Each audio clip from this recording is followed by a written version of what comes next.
오늘 우리가 함께 읽은 에베소서의 말씀은 사도 바울이 로마 감옥에 갇혀 있을 때 에베소 교회 성도들을 향해 쓴 편지입니다. 바울은 에베소에 있는 성도들을 향해 인사를 하고 난 후에 바로 이어서 오늘 본문이 나오게 되는데, 그 내용은 한편의 찬송시라고 할 수 있습니다. 그래서 오늘 본문 에베소서 1장 3절에서 14절까지의 말씀은 우리가 한글 성경으로 읽게 되었을 때는 절들이 구분되어 있지만, 성경 원문인 헬라어를 보면 3절부터 14절까지가 전체가 끊어지지 않고 길게 한 문장으로 연결되어 있습니다. 그런데 오늘 에베소서 1장에 기록된 이 찬송시는 그 첫 시작에서부터 웅장한 서사시와 같습니다. 3절 말씀 보시기 바랍니다. 찬송하리로다 하나님, 곧 우리 주 예수 그리스도의 아버지께서 그리스도 안에서 하늘에 속한 모든 신령한 복을 우리에게 주셨다 말씀합니다. 하나님은 우리의 찬송을 받으시기에 합당하신 분이십니다. 이렇게 바울은 시작합니다. 먼저는 우리가 하나님을 이처럼 감격스럽게 찬송해야 할 이유에 대해서 다음과 같이 말하고 있는 것이죠. 우리 주 예수 그리스도의 아버지께서 그리스도 안에서 우리에게 하늘에 속한 모든 신령한 복을 주셨기 때문이다. 바울은 그렇게 찬양하고 있습니다. 하나님께서 그리스도 안에서 우리에게 신령한 복, 영적인 복을 주셨습니다. 여러분, 그 복이 어떤 복일까요? 오늘 본문을 잘 살펴보면 하나님께서 우리에게 주신 영적인 복에 대해서 세 단락으로 구분하여 설명하고 있는 것을 우리는 보게 됩니다. 첫 번째 단락이 4절부터 6절 말씀에 나옵니다. 4절부터 6절의 말씀은 성부 하나님께서 우리에게 하신 일입니다. 4절과 5절 말씀 함께 읽도록 하겠습니다. 곧 창세전에 그리스도 안에서 우리를 택하사 우리로 사랑 안에서 그 앞에 거룩하고 흠이 없게 하시려고 그 기쁘신 뜻대로 우리를 예정하사 예수 그리스도로 말미암아 자기의 아들이 되게 하셨다 말씀합니다.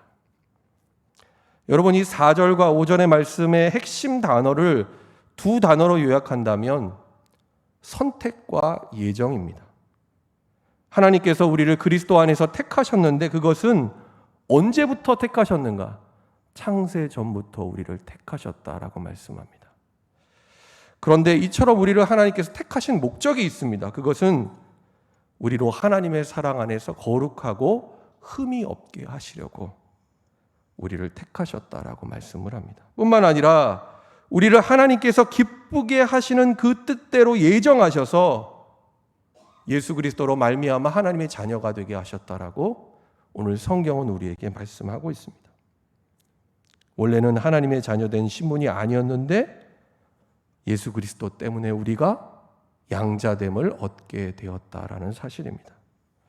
여러분, 우리가 그럴 만한 자격이나 조건, 능력이 있어서가 아니라 전적인 은혜, 일방적인 하나님의 은혜 때문이라고 성경은 말씀합니다. 그래서 오늘 보면 6절 상반절 말씀을 보면 뭐라고 말씀하고 있습니까? 이에 대해서 이는 그가 사랑하시는 자 안에서, 사랑하시는 자 예수 그리스도 안에서 우리에게 거저 주시는 바라고 분명히 밝히고 있는 것입니다. 하나님께서 우리를 택하시고 우리를 예정하심으로 하나님의 자녀가 되게 하신 것, 이 모든 것이 하나님의 은혜요, 하나님께서 우리에게 선물로 주신 것이라는 사실입니다. 여러분, 그러므로 우리는 하나님 앞에서 우리 자신의 의와 행위를 결코 자랑할 것이 없습니다.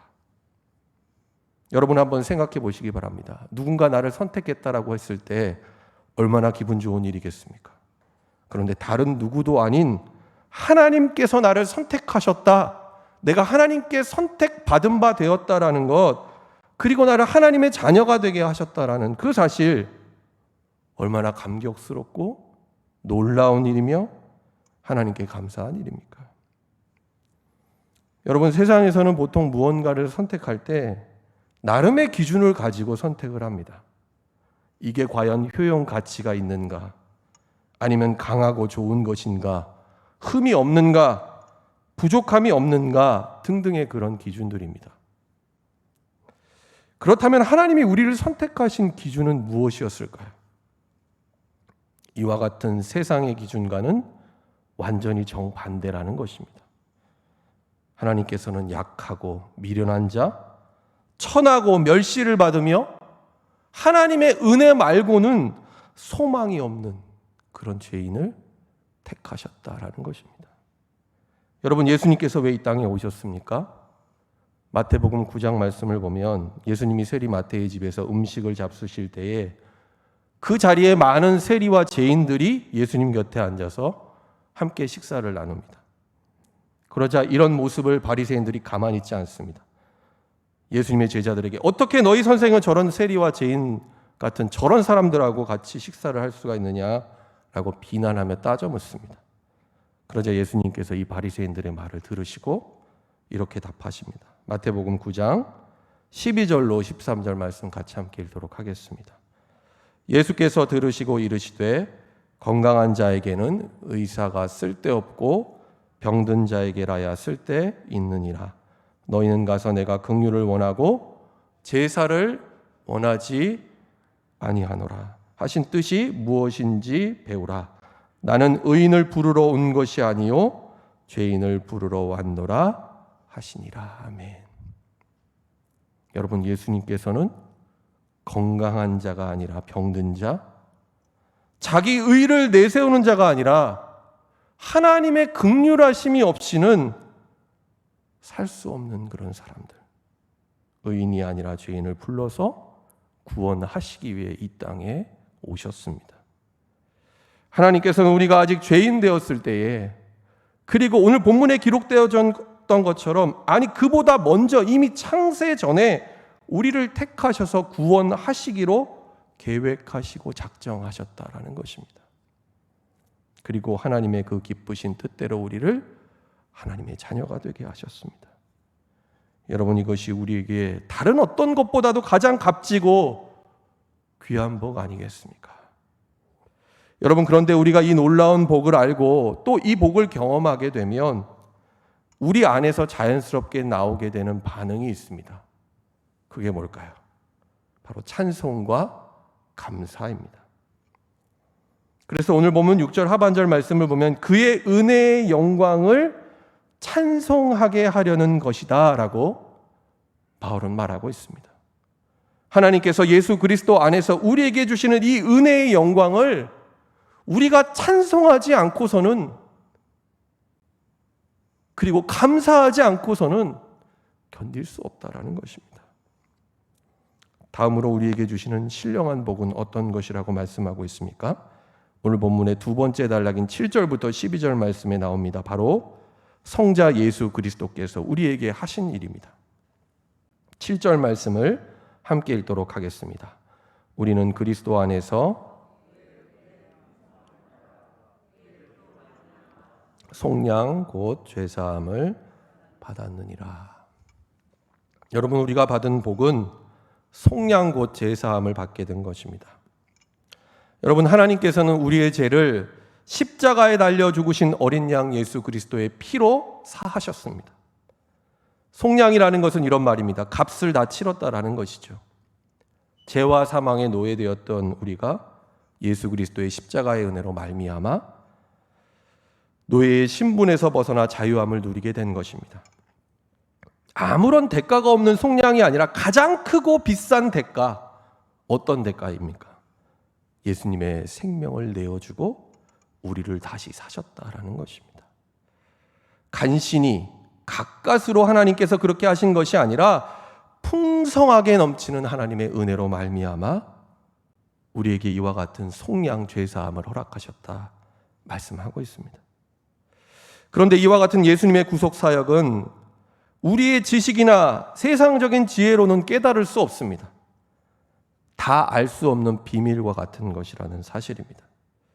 그래서 오늘 본문 8절로 9절 말씀을 보면 하나님께서 이 또한 모든 지혜와 총명을 우리에게 넘치게 하셔서 이 뜻의 비밀을 알게 하신다. 십자가를 통해서 우리의 죄를 사하시고 구원하신 이 복음의 비밀을 알게 하셨다라고 말씀을 합니다. 여러분, 예수 그리스도의 성육신 그리고 예수님의 십자가와 부활은 결코 우연하게 돌발적으로 일어난 일이 아니었습니다. 오늘 9절 하반절 말씀에 나온 것처럼 하나님의 그 경륜 안에서 때가 찼기 때문에 하나님께서 이미 오래전에 예정하시고 구약의 선지자들 통해 예언하게 하셨던 바로 그 언약이 예수 그리스도 안에서 성취된 것입니다.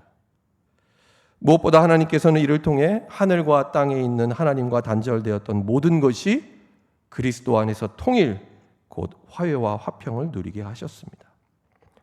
그런데 이 모든 것들은 어느 누구도 개입된 것이 아니었습니다. 오직 하나님의 뜻, 하나님의 계획 가운데 진행되었다라는 사실입니다.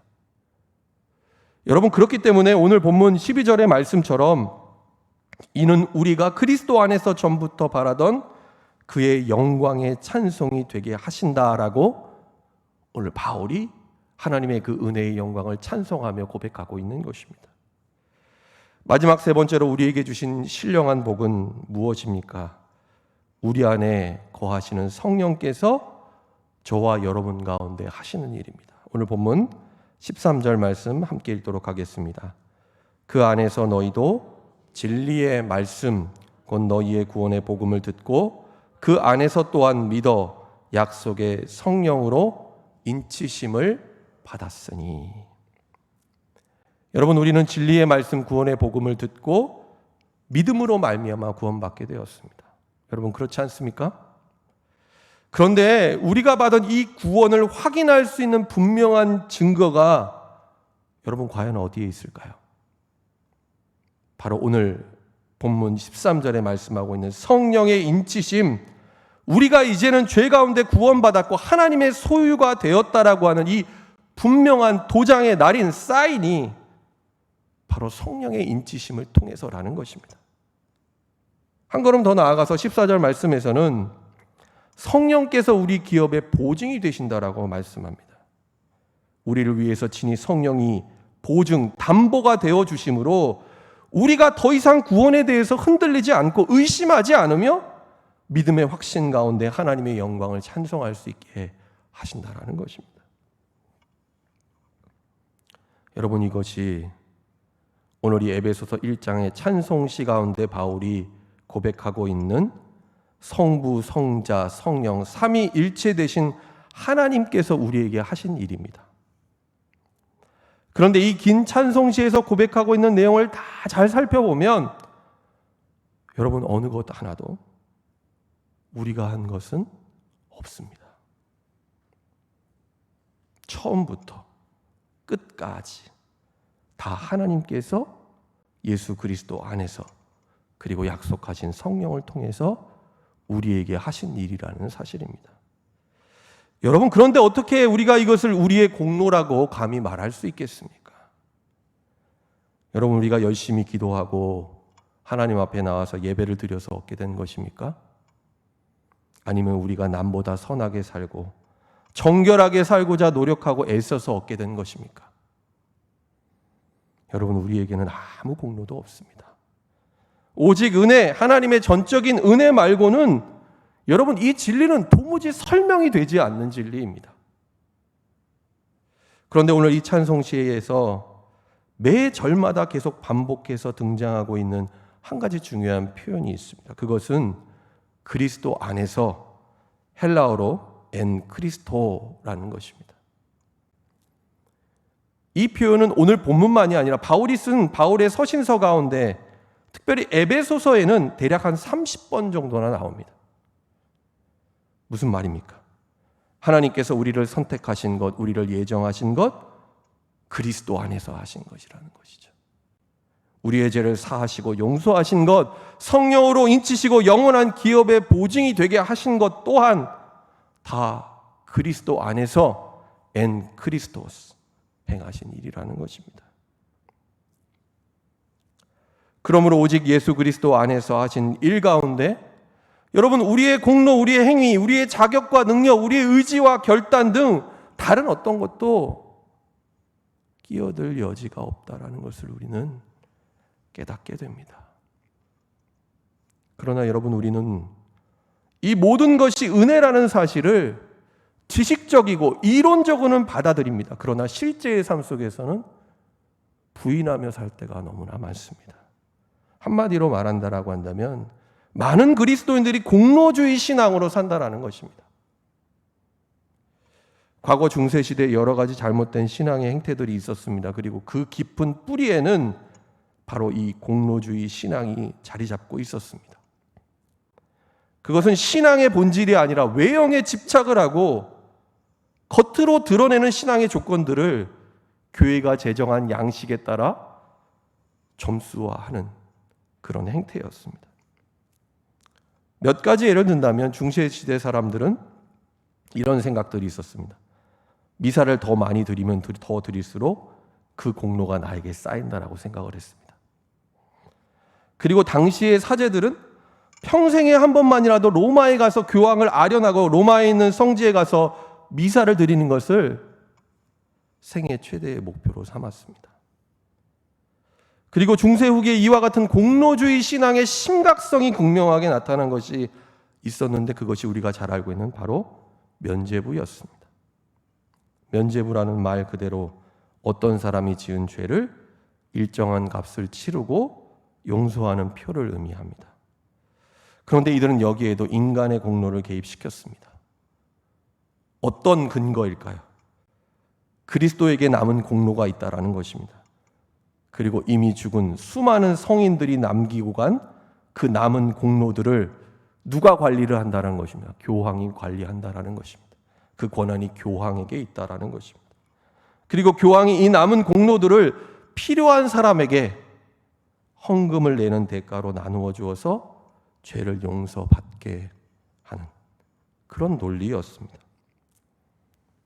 여러분, 우리가 지금 생각해 보면 말도 안 되는 이야기지만 당시 사회에서는 너무나 보편적이고 상식적으로 받아들여지는 일이었습니다. 여러분, 그래서 이와 같은 부패한 신앙과 교회를 거부하고 복음의 본질로 돌아가고자 했던 그 운동과 흐름이 바로 종교개혁이었습니다. 우리가 잘 알고 있는 것처럼 종교개혁의 가치와 정신이 되었던 세 개의 구호가 있습니다. 오직 성경, 오직 믿음, 한 가지 뭘까요? 오직 은혜입니다. 그런데 이 세 가지 구호 속에는 반복되고 있는 정말 빠져서는 안 되는 중요한 단어가 있습니다. 뭘까요? 성경입니까? 믿음입니까? 은혜입니까? 아니요. 오직입니다. 오직. 라틴어로 솔라. 왜냐하면 이 세 가지 본질적인 가치에는 다른 무엇도 더하거나 첨가해서는 결코 안 되기 때문입니다. 여러분, 오직 성경만이 하나님의 말씀이라는 것, 여러분, 우리가 결코 양보할 수 없는 가치입니다. 여러분, 그렇지 않습니까? 그리고 우리가 우리의 행위와 의가 아니라 믿음으로 말미암아 구원받게 되었다라는 사실 또한 그렇습니다. 마지막으로 여러분, 은혜는 어떻습니까? 오늘 바울이 선포했던 에베소서 1장의 찬송시를 생각해 본다면 구원에 있어서 하나님의 전적인 은혜 말고는 우리의 어떠한 공로, 다른 모든 것들을 내세우거나 자랑할 것이 없다라는 것입니다. 그래서 우리는 이렇게 고백할 수밖에 없는 것이죠. 하나님의 은혜만으로 충분합니다. 하나님의 은혜만으로 만족합니다. 그리고 하나님의 은혜만으로 감사하고 하나님께 찬송할 수 있는 것입니다. 여러분, 그래서 이처럼 우리가 예수 그리스도 안에서 우리에게 거저 주시는 바 하나님께 이와 같은 은혜를 받았다라는 것을 알게 되고 깊이 체험하게 되면 우리의 삶 속에 변화가 일어나게 됩니다. 어떤 변화일까요? 더 이상 신앙의 본질이 아니라 껍데기 외형들에 대해서 치중하지 않게 된다는 것입니다. 사람들 앞에서 내 신앙을 드러내거나 하나님 앞에서 내가 뭔가 더 그럴듯하고 더 잘 보이기 위해서 나의 진실한 모습을 감추고 포장할 필요가 없다라는 것입니다. 하나님의 이 감당할 수 없는 은혜를 알기 때문에 우리를 구원하시는 복음의 은혜를 믿기 때문에 우리 안에는 연약함, 무능, 내 안에 있는 결핍, 상처까지도 하나님 앞에 온전히 내어놓고 그것을 기꺼이 인정하고 받아들일 수 있게 되는 것입니다. 토마스 머튼이라는 영성가는 이런 말을 했습니다. 성자란 어떤 사람인가? 선한 사람이 아니라 하나님의 선하심을 체험하는 사람이 성자다라고 말을 했습니다. 바로 어떤 사람을 가리키는 것일까요? 하나님의 이 측량할 수 없는 은혜를 깨닫고 그 은혜 안에서 살아가는 사람이 바로 오늘 성경이 말씀하고 있는 성자라는 것입니다. 나는 예수님께 사랑받을 자격도 없습니다. 사랑받을 만한 선함도 없습니다. 그러나 오직 하나님의 은혜 때문에 감당할 수 없이 지극히 큰 하나님의 사랑을 받고 있다는 사실을 알게 된 사람입니다. 여러분, 누가복음 18장에 보면 한 부자 청년이 예수님께 찾아와 이렇게 묻습니다. 내가 무엇을 하여야 영생을 얻을 수 있겠습니까? 이런 말이죠. 천국에 들어가려면 내가 뭘 어떻게 해야 되겠습니까? 라고 묻는 것입니다. 그런데 우리는 이 부자 청년의 이야기 바로 앞에 나오는 내용을 이 부자 청년의 이야기와 비교해서 주목할 필요가 있습니다. 어떤 내용이 나옵니까? 성경을 나중에 한번 찾아보시기 바랍니다. 어린아이들이 내게로 오는 것을 금하지 말라는 내용이 나옵니다. 그런데 이 두 인물을 둘러싸고 있는 상황을 우리가 한번 비교해 본다면 어린아이가 하나님 나라에 들어가기 위해서 할 수 있는 것은 여러분 무엇입니까? 한번 답해 보시기 바랍니다. 아무것도 없어요. 그럼 부자 청년이 지금 천국에 들어가기 위해서 할 수 있는 건 무엇입니까? 그것도 없습니다. 무엇을 우리에게 말하고자 하는 것일까요? 우리가 구원받고 영생을 얻기 위해서 우리에게 필요한 것은 우리의 인간적인 공로와 능력, 특별한 자격과 조건이 아니라는 것입니다. 오직 우리에게 선물로 주시는 하나님의 은혜, 오직 은혜뿐이라는 사실을 우리는 분명히 알아야 할 것입니다. 예수 그리스도의 십자가 부활의 복음 우리에게 분명하게 증거하고 있습니다. 하나님께서 예수 그리스도 안에서 그분으로 말미암아 이루신 일로 충분하다. 거기에 더할 거 없다. 바울은 이 은혜의 복음을 체험했습니다. 또 그것을 전하고 있는 사도 바울은 감옥에 갇혀 있음에도 불구하고 이 분명한 믿음이 있었기에, 이 은혜에 대한 찬송과 감사가 있었기에 하나님의 영광을 이렇게 찬송할 수 있었던 것입니다. 입장이 지금 바뀐 거예요. 도리어 반대로 감옥에 갇혀있지 않은 에베소 교회의 성도들을 향해서 갇혀있는 바울이 이 믿음의 편지를 담대하게 써내갈 수 있었다라는 것입니다. 여러분, 오늘 이 에베소서의 찬송시를 읽으면서 만약 여러분의 마음 가운데 이거 도대체 무슨 말인가? 우리 최 목사님 또 뻔한 이야기를 하시는구나. 전혀 내가 하나님으로부터 받은 이 구원의 감격과 은혜가 느껴지지 않고 여러분 안에 감사와 찬송이 흘러나오지 않은 채 무덤덤하다라고 한다면 이것은 영적으로 심각한 문제가 아닐 수 없습니다. 아니, 더 정확하고 분명하게 말한다면 우리가 받은 이 은혜를 너무나 당연하게 생각하는 것입니다. 그 사실을 잊어버린 채 살고 있기 때문이라고밖에 말할 수 없을 것입니다. 오늘 에베소서 찬송시의 세 단락의 끝부분을 보면 하나님의 영광을 찬송하게 하려는 것이라고 3번이나 반복해서 말씀하고 있습니다. 여러분, 우리가 지난주일 추수감사주일을 보냈습니다. 지난주일 우리에게 주신 말씀처럼 우리가 다른 감사보다 하나님 앞에 먼저 드려야 할 감사 무엇입니까? 우리를 비천함에서 존귀한 존재로 건져주신 하나님의 은혜에 대한 감사, 죄와 사망에서 우리를 승리하게 하신 하나님의 그 은혜에 대한 감사, 이 믿음의 고백이야말로 우리가 다른 어떤 것보다 가장 마땅히 하나님 앞에 올려드려야 할 진정한 감사와 찬송이 아니겠습니까? 웨스터민스터 신앙고백 소요리 문답 첫 번째 질문을 보면 사람이 제일 되는 목적에 대해서 이렇게 묻습니다. 그리고 그 답을 이렇게 말합니다. 하나님을 영화롭게 하고 영원토록 그를 즐거워하는 것이다 라고 말합니다. 하나님을 영화롭게 하는 것, 오늘 본문의 표현을 따른다면 그 은혜의 영광을 찬송하는 것이, 우리가 받은 은혜를 하나님 앞에 찬송으로 올려드리는 것이 하나님께서 우리를 이 땅에 보내시고 우리를 이 땅에 존재하게 하신 제일 되는 목적과 이유라고 말씀합니다.